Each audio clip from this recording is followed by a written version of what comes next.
মাননীয় স্পিকার, আমরা অত্যন্ত কষ্টের সাথে একটা জিনিস লক্ষ্য করলাম। আমাদের একজন মাননীয় সংসদ সদস্য আপনার কাছে অনুমতি চেয়েছে আমাদেরকে মুনাফেক বানানোর জন্য।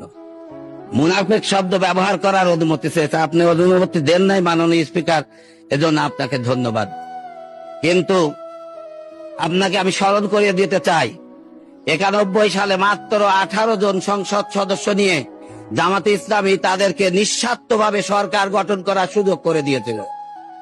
মাননীয় স্পিকার, 20 দলীয় জোট গঠন করে জামাতে ইসলামী বাংলাদেশ এই দেশ থেকে ফ্যাসিস্টদেরকে তাড়ানোর জন্য 20 দলীয় জোটের সাথে থেকে তারা বিভিন্নভাবে হামলা, মামলা এবং নির্যাতনের শিকার হয়েছে, তবু 20 দলীয় জোট ত্যাগ করেন।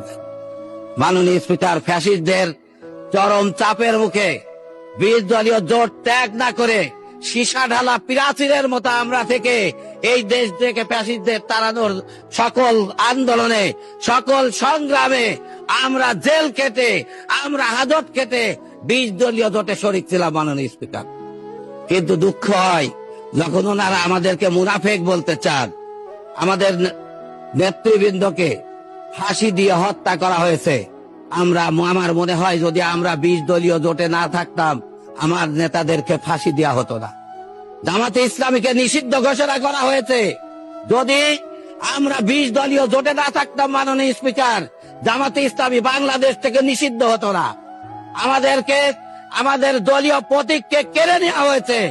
আমরা 20 দলীয় জোটে না থাকলে আমাদের প্রতীককে কেড়ে নেওয়া হতো না। মাননীয় স্পিকার।